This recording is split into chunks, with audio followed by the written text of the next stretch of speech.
चाषी को नहीं तेजी राजनीति आसंता 18 रे चाषी को नहीं बीजेपी कर महा चाषी समावेश राजरास्तार भात हांडीर समस्या को नहीं बीजेपी सरकार उपर गर्जिब धान पंजीकरण नीति को विरोध सरकारी अव्यवस्था विरुद्ध में समावेश करी आंदोलन करिबो बीजेडी। जो माने चाषी दुख को देखि पारुना जो माने प्रथम थर पे क्षमता को आसी क्षमतार भोल हो मत होती जमी हाथी मत हो गले किसी माने ना ये सरकार सेमती किसी मानु ना अत्यंत आत्मगर्व मज्जित ये सरकार तेणु चाषीर दुख से देखिपारूना जदि चाषी खुशी अच्छी बोली सरकार कहते ताले प्रतिदिन कहीं चाषी शह शह संख्यार राजरास्ता उपर को आसुंच सरकार जो शिथिलता सरकार जो आत्मगर्व विभोरी पड़ी सरकार तार जवाब देवाई चाषी मानकर एक विराट विक्षोभ अनुष्ठित होब बरगढ़ में 18 तारिख दिन एवं महामहिम राष्ट्रपति उद्देश्य एक स्मारकपत्र बा दाबीपत्र जिलापाल दिज्व यहाँ हूँ 18 तारिखर कार्यक्रम। तो बीजेडी कौन चाषी नहांती कि कांग्रेस बीजेपी समावेश कर अधिकार अच्छी बीजेडी अधिकार नहीं यहाँ गोटे गणतांत्रिक देश परा यहाँ हूँ एकछत्रवादी मानसिकता भारतीय जनता पार्टी केवल से ही सब करेंगे ये देश एक गणतांत्रिक देश यहाँ आम राजरास्त प्रतिवाद कर अधिकार आमर अच्छी शांतिपूर्ण भाव में विधानसभा पार्लियामेंट में स्वर उत्तोलन कर अधिकार आमर अच्छी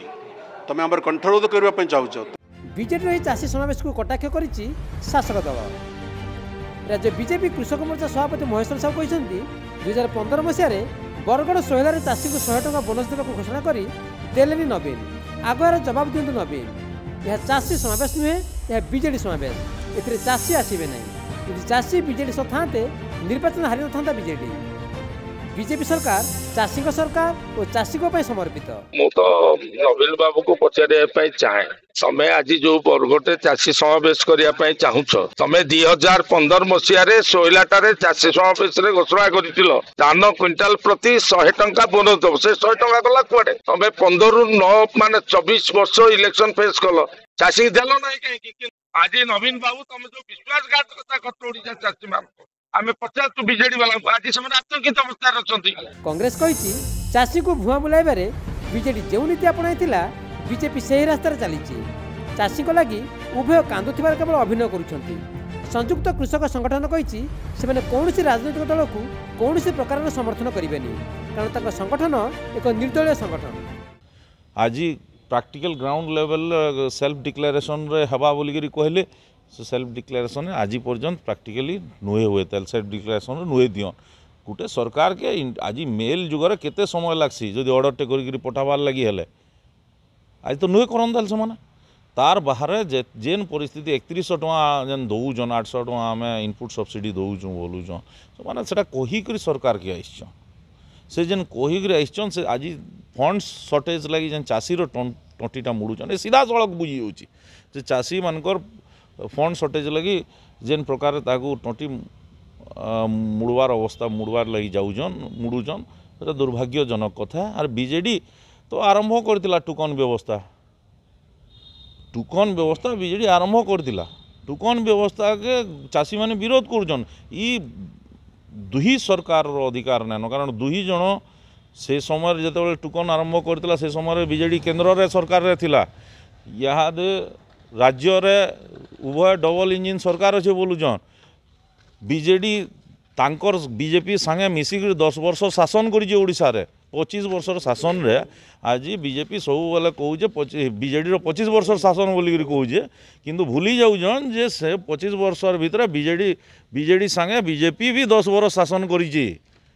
से माने भूल लोकन को भुआ बुलाउछन दुई जन टुकन व्यवस्था आरंभ बीजेडी करितिला चाषीर टंटी मारबार व्यवस्था बीजेडी आरंभ करथिला। निश्चित भाव में गोटे अन्याय के तो राजनीतिक दल बा जेकोसी लोक विरोध करिपारन किंतु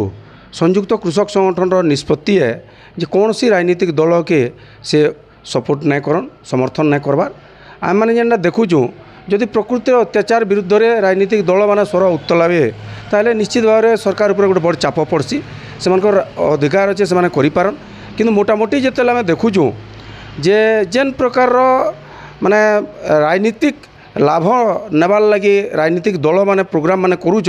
प्रकृति समस्या केंद्रित प्रोग्राम माने जदि करते ताले बहुत बढ़िया लगता। जिते बेले ये पंजीकरण के नहीं करी आम माने पाखापाखि 1 मास सेवा संयुक्त कृषक संगठन तरफ अभियोग करुवार बेले वर्तमान राजनीतिक दल माने ताकर माने निजर संगठन वृद्धि लगी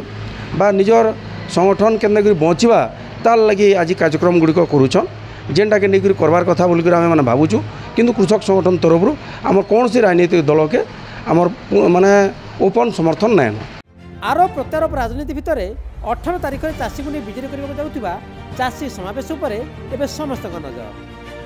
बरगढ़ ध्रुवकर्मी रिपोर्ट नक्षत्र न्यूज।